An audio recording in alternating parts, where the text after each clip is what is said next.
Good morning, or rather good afternoon, because it is rather late in the day. But when you're me, morning is whenever you wake up. Love it. Anyway, wanted to do a little video today. Why? Because this is one of the things I do now, apparently, is I make videos. And as always, this video will be about my newest area of research, cannabis. Now, this one is not for all of y'all hanging out here and who know all the weed tubers and all of your awesome, general awesomeness. Whether you're a recreational user or a medical user, everybody's got something to bring to the table here. But what I wanted to specifically talk to today is all of the people out there who are who I was a year ago. You see, a year ago, my doctor and I ran through the last of the NSAID anti-inflammatory and painkillers. Now what that means is that I've tried basically all of the basic classes of that type of painkiller, and none of them worked well enough without a quality of life impairing side effect. Some of you may be in this condition already. Some of you may have reached the tolerance level that makes my lazy eye is a little lazier than usual today. Sorry about that. Excuse me. Sorry, I don't edit these videos, as some of you probably have figured out by now. Anyway, so what I was saying is that I reached a point where my next option for pain medication would be moving into opiates.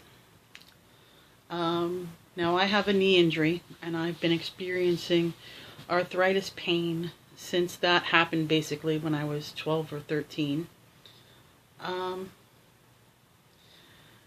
Possibly because I've had the injury so long, the arthritis has spread quickly throughout the rest of my joints. I'm now having discomfort in most of my joints, including my hands, which, as anyone can tell you who works with their hands, that makes life very, very difficult. I am a painter and an artist, but I earned my bread and butter doing customer service and data entry, which with my typing slowed to less than 10 words per minute is not going to continue to earn me any money. So, my doctor gave me a prescription for Percocet,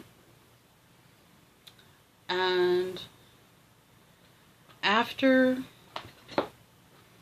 about a week on the Percocet, I realized that I liked this way too much.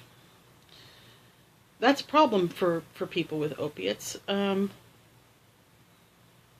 What's good is when you're in a place where you can recognize that you like it too much and you better not go down that road. So I don't want to go down that road because of the side effects, the damage that opiates do to your body. I'm not 50 yet. I've got quite a few more years to live in this body. I'm not ready to trash it yet. So the next option on the list to talk about was, as always when you come to the end of the line, is experimental stuff. And I said, well, I'm hearing all this about medical cannabis. And so he's, doctor being a younger guy, which I think matters in this particular case, said, if you want to try it, we'll try it. Let's go. And he referred me to a doctor who specializes in managing dosage for medical marijuana patients. I've since started working directly with the doctors my LP uses, my legal provider. Simply to simplify things, there are political issues surrounding that I don't want to get into here. But what I found out once I started looking around online and talking to a few people here and there, was that the world has changed so much since I was a teenager. Holy shit. This is, number one thing to tell people who are thinking about or moving into using medical marijuana. If you're over 40 like me, first thing I want to say to you is, this is not the weed we had when we were kids, okay? Seriously. Unless you grew up in parts of Southern California or British Columbia and the Vancouver area, you've never had weed like this before. Trust me, this stuff is like friggin' 10 times as strong as the shit we used to get back in New York back in the day. So that's the number one thing you need to realize. The number two thing you need to realize is that delivery methods have changed. Now, this is one of a large class of items called a vaporizer.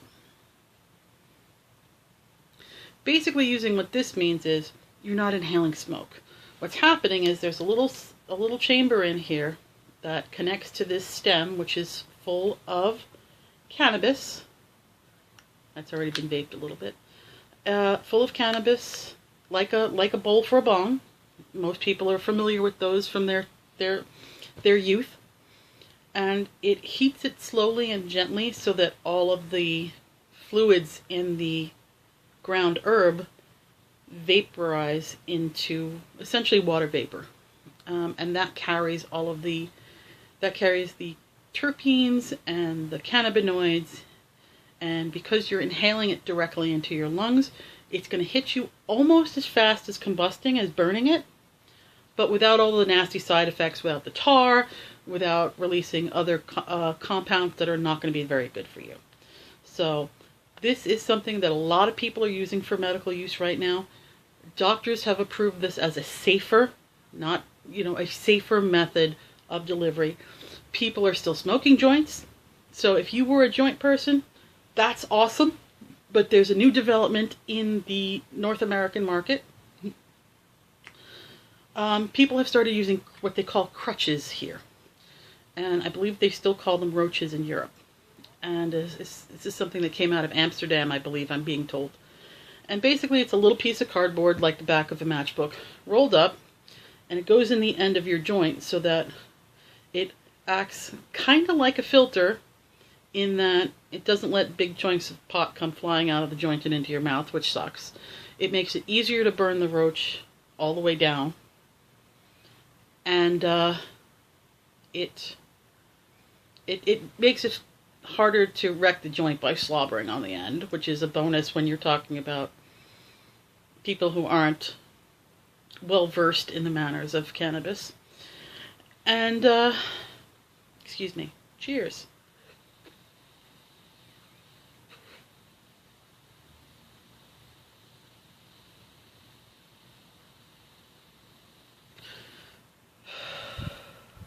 So that's a very good way of going about it.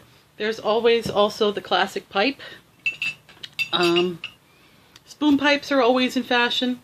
Longer ones like this beauty that I love to pieces are also very fashionable. These came in after the Lord of the Rings movies, I believe, but I've always loved the idea of a long-ass pipe anyway. We also have now a class of devices called the one-hitter. Basically, this is a teeny little metal pipe, and you pack it with herbs just by poking it into your supply, not spilling ash all over yourself like I just did, and you smoke it like a cigarette. Very quick, holds very little cannabis. So it's good for what they call microdosing, which is popular with a lot of adults and people who are using it for medical uses.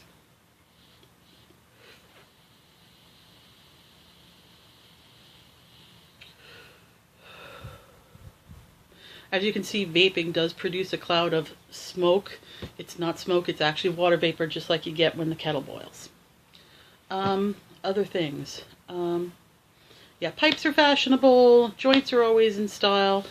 Bongs, there's nothing that hits quite like a bong. Whether you love them or you hate them or somewhere in between, bongs are not going anywhere. We now have a new type of bong. It looks like a mini bong, basically. And they call it a bubbler. They also have handheld pipes that are called bubblers. And they're basically just very small bongs that are meant to give you some of the effects of the water cleaning and filtering without being a big monstrous thing that you have to, burn a whole shitload of weed in. So it's basically a very small pipe. It's basically a very small bong that's shaped like a pipe or like a bong. It could go either way. Now we also have the infamous concentrates. Now, personally, I haven't stepped into the concentrates market yet, and I'll tell you why.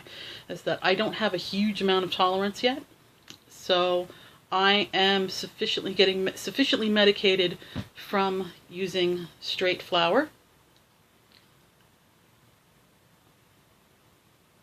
So I stick with that. When my tolerances start to rise to the point where straight flower is no longer giving me the results that I need, then it's time to start looking at concentrates. Those are, again, what they use, they call them oil rigs, but again, it looks like a little bong bubbler. And basically it has what they call a quartz, usually a quartz nail, or an e-nail, which is basically like a little tiny soldering iron that fits into it.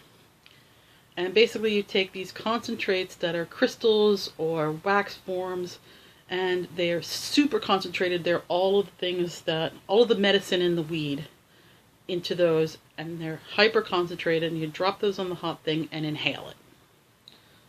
If you want more information on that, I don't have any yet. When I start doing it, there will probably be videos on it if I'm still doing this. Other than that, just Google for dab. Just search here in YouTube. Right up there in the corner, there's the search box. Just type in dab, and you'll get lots of videos showing you how that works. So those are the primary forms of intake at the moment. So those are the things that are just to update you on what it's been since the 80s and 90s. Other things, what else is there? I asked some people to tell me what are the big questions they get or the big misconceptions they see coming into people who are entering dispensaries, possibly for the first time ever. Excuse me.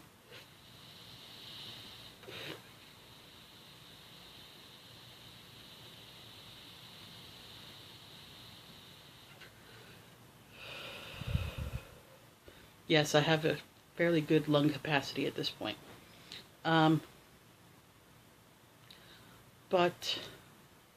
one of the things they said is they see people coming in with asking for CBE or CDT and let me just say, it's C, capital B as in boy, D as in David. So cat, boy, David, what it stands for is cannabinidol. Unlike what so it's what CBD is, okay? It's the other thing in pot that is a medical thing. Now there's lots and lots and lots of things in pot. We know this. There are hundreds of compounds. We have no fucking idea what most of them do. Other than the fact that they don't seem to harm us terribly. So, what you want for chronic pain issues is CBD. There are other things that dose really well for CBD. You may have heard of a strain called Charlotte's Web and a little girl who had seizure issues. And CBD seems to have done wonders for her. You can, just search for, again, you can do it right up here. You can search for Charlotte's Web. And you'll probably get a load of information. YouTube is a good resource for learning about this stuff. What else is there? THC is, of course, the stuff that gets you high. THC in and of itself is going to be good for specific issues. What I want you to do is talk to your doctors about what they think it is you need, or get up and do the research yourself. Frankly, none of your medical staff at this point is going to have a whole lot of information on this. This is why a lot of doctors are starting to refer to specialized doctors, and I think that's something that Health Canada in particular up here in Canada is trying to make the norm, basically. But there's also a lot of research. Reddit, these guys know so much. If you're not familiar with Reddit, again, Google is your friend. Ask. When in doubt, ask Google. Google will never laugh at you for asking a stupid question. Never. You know why?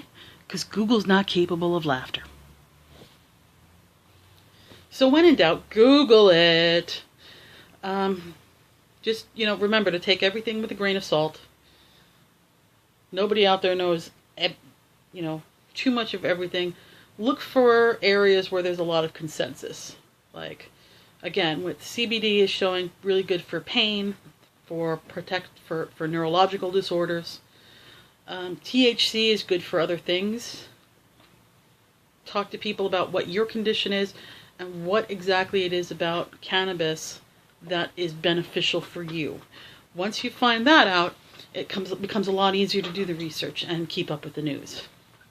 Secondly, not secondly, we're into third now. We talked about terminology changes and I'm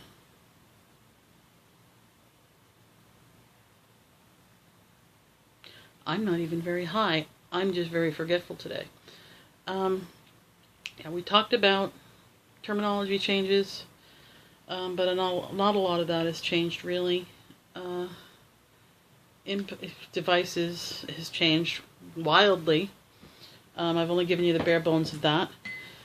We've talked about THC, CBD. Okay, the next thing to talk about is a newish word to many of us, is terpenes.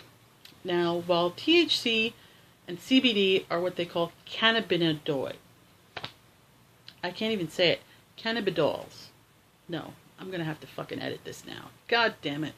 Maybe I won't. I don't care. Fuck it. But they're oil-soluble compounds that are what we understand right now is where the medicine is. That could change. There are also terpenes, which are the things that make different types of cannabis taste differently, and those terpenes have different effects on the human mind as well. Now, for instance, a favorite of mine is called myrcene. Now, myrcene is something that's found in cannabis strains that have a very earthy smell.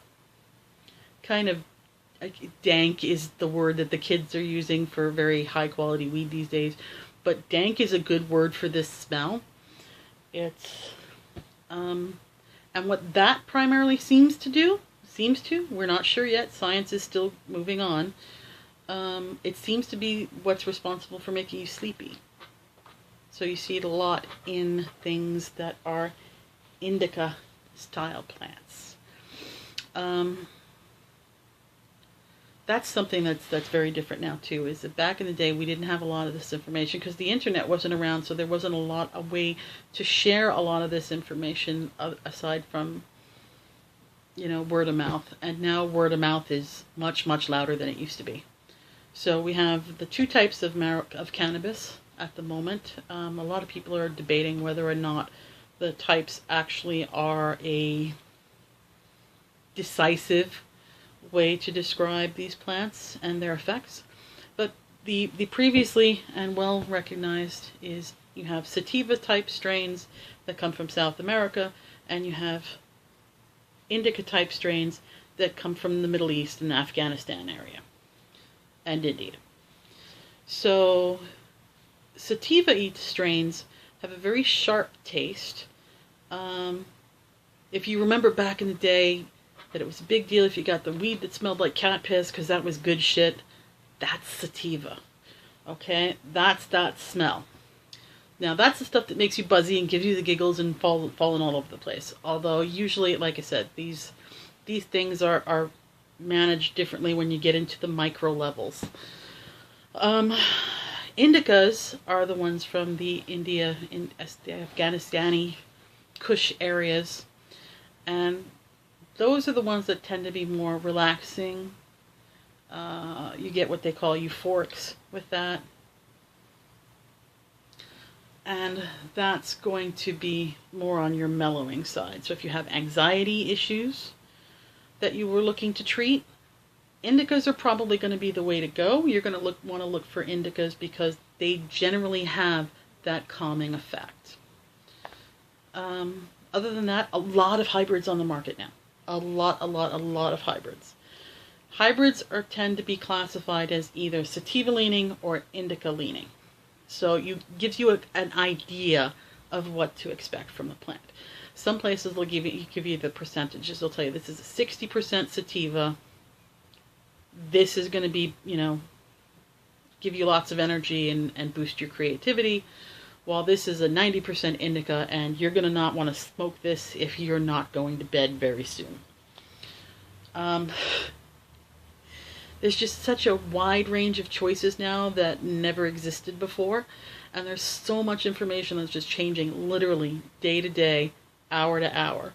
So these are the kind of the background things to that you're going to want to know when you start looking at things and trying to figure out what exactly you're supposed to do with this stuff. And that was my timer for the laundry. Trying to get things done, right? The other thing is going into a dispensary. Okay. Now, some dispensaries are more professional looking, shall we say, than others. However, trust your bud tenders. That's what we call them now. They're called bud tenders. This seems to be the preferred lingo.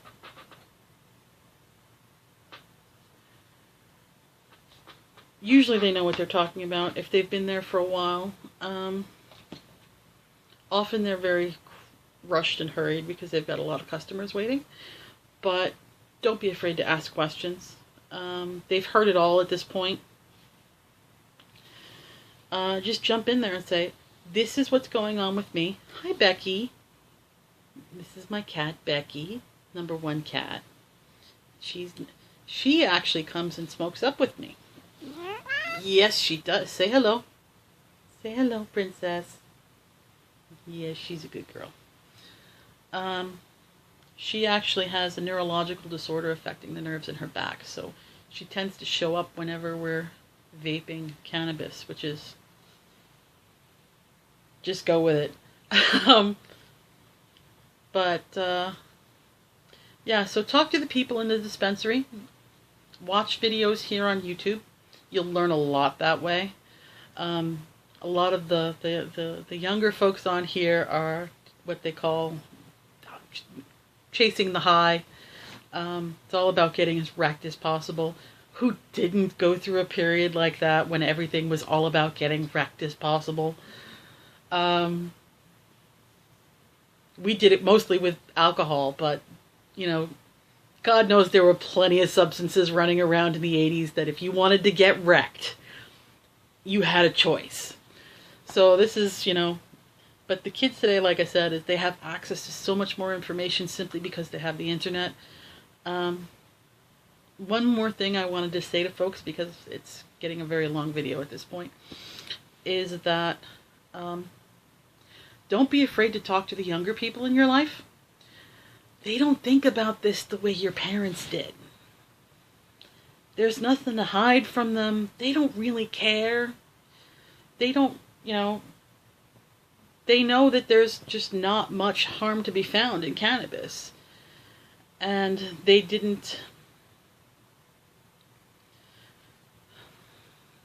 grew up knowing how to talk about drugs. So You know, if your kid comes home smelling a little musty one afternoon, sit down and talk to him. You know, it's fairly harmless. It's not, this whole gateway drug thing was a lie from start to finish. There are other maybe I'll do a video later on part of how that whole thing came about. There are plenty of sites on the internet. It has to do with basically the guy who was in charge of prohibition looking for a way to keep his job. Politics can really cause a lot of problems sometimes. But, yeah, so don't be afraid to talk to the young people in your life. Whether it's a young coworker, if you don't want to talk to your kids about it. Whatever, man. There's stuff out there. Search the internet. Get to know things. Don't be afraid to ask questions. Like I said, nothing is a stupid question to Google. Okay, so I'm going to wind this up there because this is getting to be a very long video.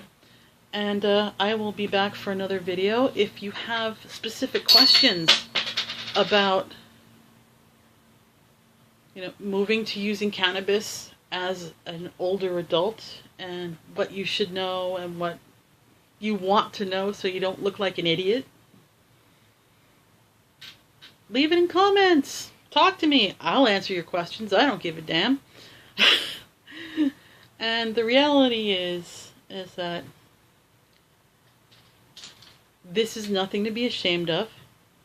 There really shouldn't be any stigma to it at this point. We've all done it. I don't want to hear that there are people out there who have never even at least thought about trying pot. And those of us who've lived in major cities, it's fairly unlikely that we hadn't tried pot unless we bought into the whole war on drugs thing. So don't worry about it. It's not going to hurt you. It's not going to hurt your kids. Just do what you got to do to take care of you. And if that means using cannabis as a medication to handle some of your problems,